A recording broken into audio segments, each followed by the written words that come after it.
Hello, and welcome to this presentation from RLE Technologies on how to configure a Modbus slave input to the Falcon FMS unit.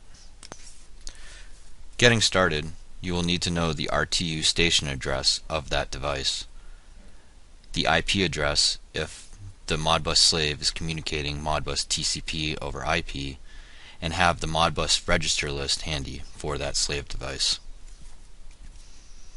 Here is an example of a Modbus register list.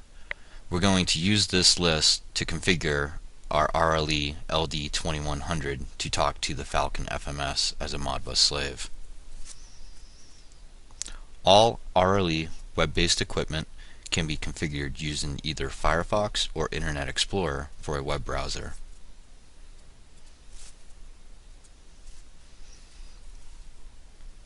Getting started, we're going to open up our web browser, enter in the IP address of the FMS we are configuring, enter the proper username and password for this system. From the home page, we're going to click on Configuration, then go down to COM port 1 Modbus SNMP Telnet. Here we have to tell the Falcon that it's going to be a master device for Modbus generic. So we're going to select from the drop down Modbus SNMP master generic 32 units. Once selected, we're going to click on Submit Changes. Are we sure? Click on OK. Once the changes have been taken, we're going to click on Modbus SNMP slave units. From here, we're going to select our first slave unit, number 1. Our 2100, we're using Modbus TCP IP, so we're going to enter in the IP address after we click on the TCP IP radio button. Enter in the RTU station address, and then a description for the LD2100. In this example, I'm just going to enter LD2100 panel.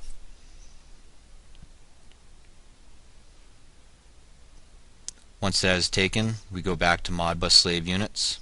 At the bottom, we'll click on registers 1 through 100. Go up and select our first register. Here we're going to enter the slave unit, which is number 1 for our 2100. The first register, which is 30,001. The type is an alarm bit, on equals alarm. Our bit flag stays at 0, and our label will change to leak detected. Once done, we're going to submit our changes.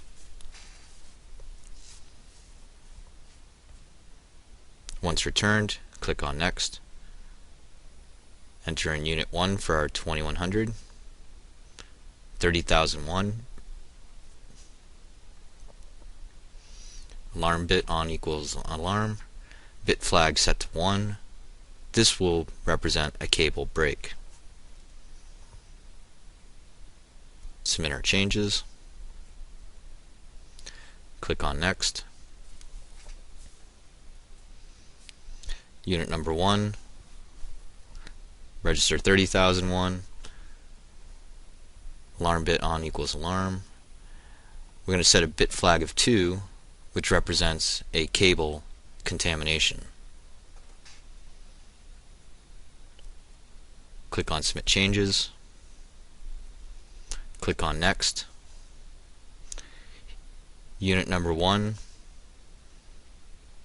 Our register changes here to 30,002, which the type is an unsigned integer. We don't have to change the scalar, offset, bit flag does not apply. Our label for this is distance to leak.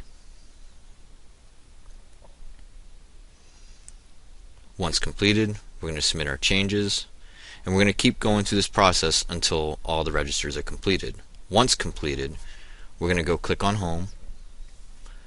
We can see we have a green status on our 2100. We're going to click on that box, and here we can see all the information coming back from the LD2100. Verify the information being displayed by the Falcon FMS is correct to what your Modbus slave device is reading.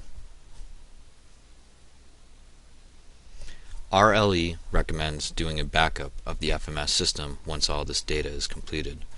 Click on the configuration Flash program and click on the Download FCF configuration file link located on the page.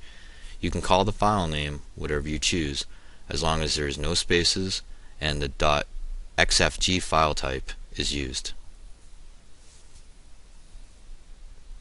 Thank you for taking the time to watch this video from RLE Technologies. Look for more training videos from RLE on your different products. Any comments or questions, please contact RLE Technical Support at support@rletech.com.